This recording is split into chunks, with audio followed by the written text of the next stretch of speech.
look at you. You're 40. 48. Jesus, 48. Yeah. But take the average 48 guy. He's Yeah. out of shape. He's miserable. Probably half an alcoholic.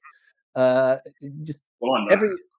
yeah, it's like every yeah, okay, but this not doesn't got his shit in order. Nothing. But Yes. when you take the outlier of the 48-year-old, I'm kind of like, well, I do think he can still pull it off because it's not necessarily in that case. Looks go over age, kind of thing. Where it's like if you look good enough and you've got your game in order, age truly doesn't matter, kind of thing. And I'm not sure about this, but I think guys can hide their age better as well. Where let's say if a girl would ask you your age, you could easily say 39 and she believe it. Yeah, I mean, there's a lot of different. There's so many different strands to this because there's sort of what do you even want as you get older, And I've been on record. I mean, I've done loads and loads of videos. I mean, my channel is really schizophrenic now because I've got on the one hand I've got these dating videos where it's like, yeah, do these things so you can meet these girls, and then I got a bunch of other videos of me going, yeah, I'm actually fed up with dating. I can't be asked with it anymore. So, and I mean, the truth is, as somebody who coaches dating advice, right? My personal dating life on a day-to-day basis is kind of irrelevant, really. Do you know what I mean? It's like, can I impart the knowledge? Can I pass on the skills? Well, yes, I can. What I'm actually doing on a day-to-day basis, on a week-to-week basis, is sort of none of anyone's business, really. Now, of course, I am still dating. I have different, many things going on with different girls in different places. But I'm not super motivated in the way that I once was. Like in my 20s, I was running around like a lunatic, and my 30s as well. Now I'm not.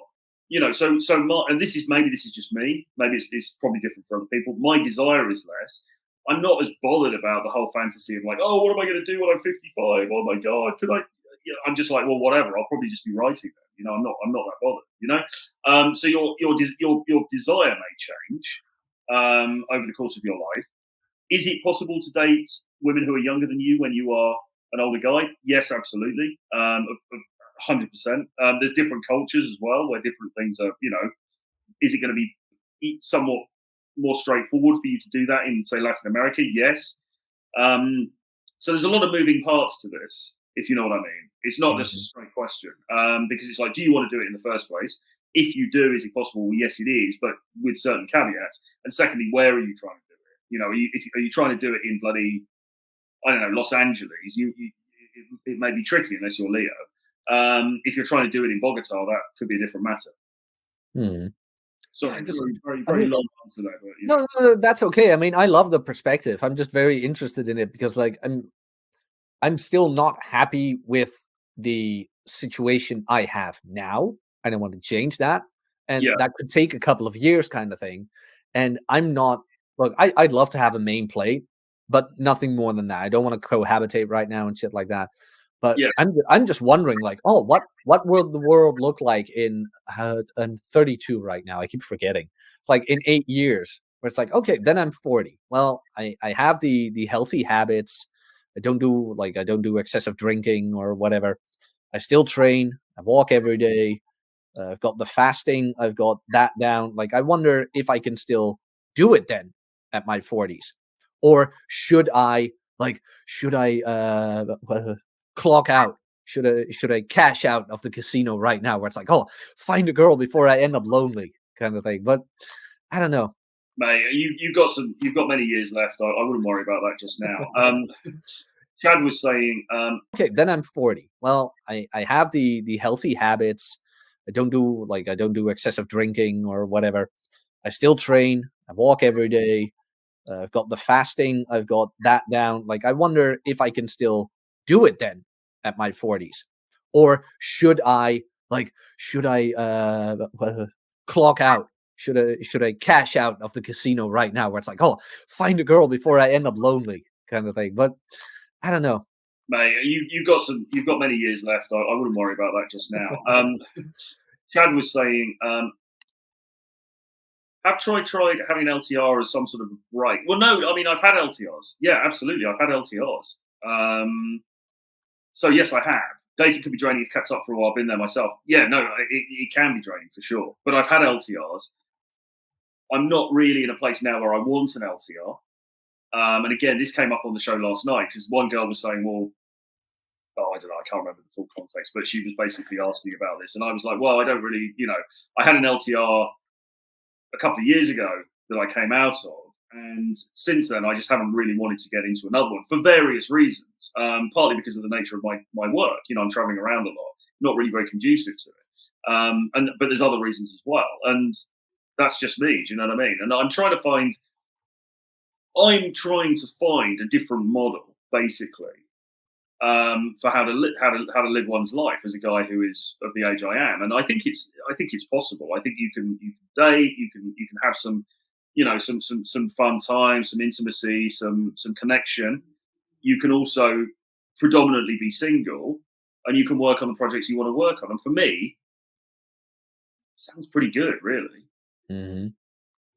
I mean, there's so much to do in life, and I mean, you said it before. What was it? You have this banger tweet where it's like, imagine having all this red pill awareness and then ending up in the same boring starting position you Yeah, got here with. yeah, exactly. And I mean, I got some pushback for that, as you would expect. But yeah, it does seem to me. I mean, if you think of what is the most conventional, normie thing that you can do, really, it's get married, buy a house somewhere, and have a couple of kids. Yeah. Now, I'm not saying there's nothing inherently wrong with those things, Mm-hmm. but it's not setting the world on fire in terms of, right, let's design a different form of life, different kind of life. And it always seems interesting to me that you get guys who come to this stuff and it's sort of like, yeah, man, the red pill, uncovering the truth, seeing through the matrix and all that. And then 5 years later, it's like, so what are you going to do now? Oh yeah, going to get married, couple of kids. That's what any self-respecting, high-value man is going to do. It's like, come on, bro. Was there no other option out there? Was there nothing else? Was there no other solution to the eternal puzzle apart from that? Man, it's kind of like Cypher, where in the Matrix, where he wants to be plugged back in. It's like, look, at a certain point, you can't go back. Like, I will be very honest. I am pretty black pill when it comes to politics. It's like that is the one thing where I'm kind of like, oh no, man, all hope is lost. We are not going back. We are not going back. And then I'm kind of like, would I want to raise kids in a world like that? Yes. And I'm seeing so much naivete when it comes to that, where it's like, no, you gotta have kids, you gotta homeschool them, and you can bring forth the next generation. It's like, dude, there are not enough people homeschooling to get this ball rolling. Okay, Sounds it's not like gonna happen. Sounds like a lot of work, man. To be honest, you know what I mean? It's like not only like all of these people. There was this thing in the MGTOW community, wasn't there? The plantation. Yeah. I'm sure Aaron. I don't know quite where Aaron sits on the line with all this stuff. I need to do another show with him. But there was this idea, wasn't there? The plantation, like men are being sent to the plantation because basically you're just being recruited as a sperm donor and then somebody to pay for the kids and and all of that. And you're basically a workhorse, and then she divorces you 10 years later. Now I'm not saying I'm not MGTOW, and I'm not saying that hardcore MGTOW is a direction I'd advise anyone to go in. But that sort of knowledge, that sort of understanding has been out there for a long time. But a lot of guys in the red pill space just completely ignore that and just be like, no, just come on. What would any high value alpha male do? They'd get married and they'd have kids because that's what a man's supposed to do. So that's what I'm going to do now. I've had my fun. I'm gonna put a ring on it. And again, you sort of think, well, have we not learned over the past 15, 20 years that there can be some drawbacks to that as a life strategy? Mm-hmm. No, absolutely. And amazingly, I hate to be the one to break it to you guys, but amazingly, not every marriage ends up happily ever after. Not every family ends up happy if the parents split up, So to have that as your default, well, this was the answer all along, I think is short-sighted. I'm not saying don't do it if you want to do it because it's your life, but I'm just saying, like, you've got to think a bit rationally about this stuff.